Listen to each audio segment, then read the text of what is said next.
perfect. I can see it.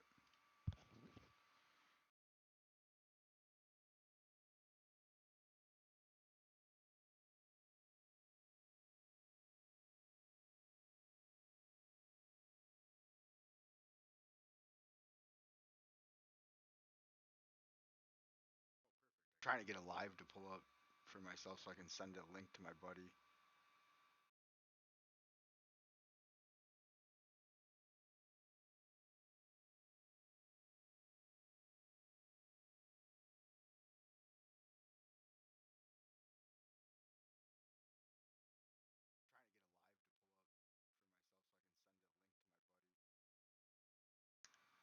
Is this barely gonna fit? Is this barely gonna fit?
Hello, everyone. Today we're going to take a look at the Cadex Moonlight, which kind of odd. Is that the camera or is that the VTX? Because both are new. So which is it? I don't know. Maybe this is only going to be sold as a kit. I hope not, because some people might want just the camera because, Moonlight. Anywho, let's get to the specs. So the camera, the two antennas, and the VTX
I'm listening to this YouTube video. This guy's he talks like this. Who is this? The Nick Burns video, man. He's showing me how to do this Walksnail thing.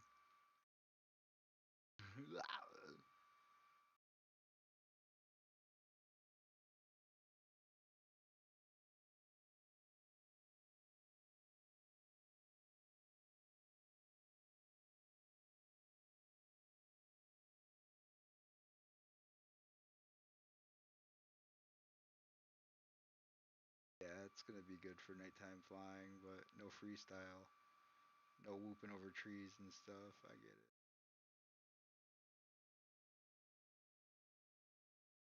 0.7K is gonna work for me. I can go up to 4K with my goggles. Electronic image stabilization is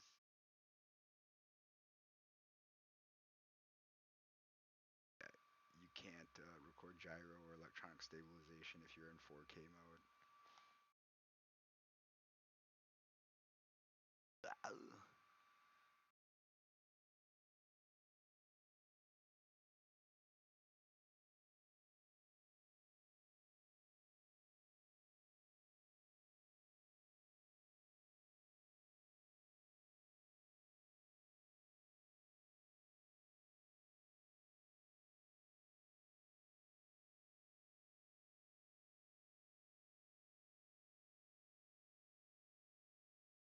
Okay, these are all gonna work. Three screws. I can run my camera wire like this.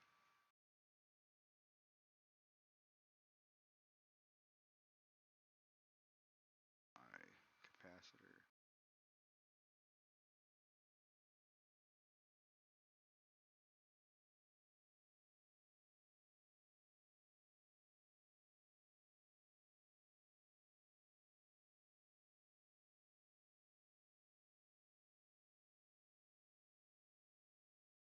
This is all gonna have to come off too.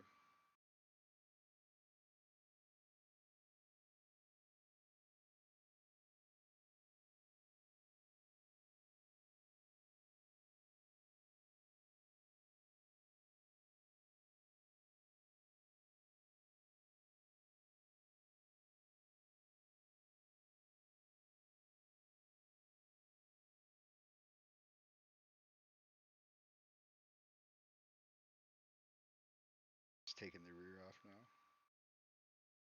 Analog antenna.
FPV's channel, and I'll link it down in the video description. And watch his. He's got a very unique 3D print to where he's able to record and sync both of these up, and then he uses gyroflow to stabilize them. So it gives you a really good kind of spot on sort of comparison between these two video systems when you want to record or want to look at the recording itself. So again, Troncat FPV down in the video description. I'll link to his Avatar Moonlight video, because I think that's one if you're choosing between the two, or you just want to see a comparison between the two, it's going to be really important. And this is the DVR file from the goggles. I wanted to be sure to include this just so that if you need any reassurance of how things look as far as a perspective of the goggles, this is how it looked with the goggles. You know, of course, this is not a representation of what you see. It's just a representation of what the goggles record. To sum up, I wanted to go over the things I did not like. So I mentioned this already. That's kind of been remedied. And one of the big reasons I didn't like this is you can actually put this in and it will look like it's fully seated, and it's not, because these connectors are so small that I've got it in right now. I can tell because when you've got it in, it actually goes just inside the case a little bit. But you can actually, let's see if I can just do it on camera here. It will look like, yeah, it'll look like you've got it in. See, even this way, it looks like it's in, but it's not. So, or at least I think one of those ways is wrong, but they both look the same. And that got to be very frustrating for me. Of course, we have our SD card here, which we typically can manage that with just a fingernail. So you want a high-speed SD card. You don't want some cheap one that came with your radio or something like that. We know those are the lowest quality SD cards that the manufacturers can buy. They fail all the time. We have, I mentioned it already, we've got these shallow mounts, so you can mount this to a top plate of a quad. This is where our connector goes, that wiring harness. I've still got it connected to the quad because after this video is done, I'm going to reconnect it. This is our status lights, and that also, those lights change when you're updating the firmware as well.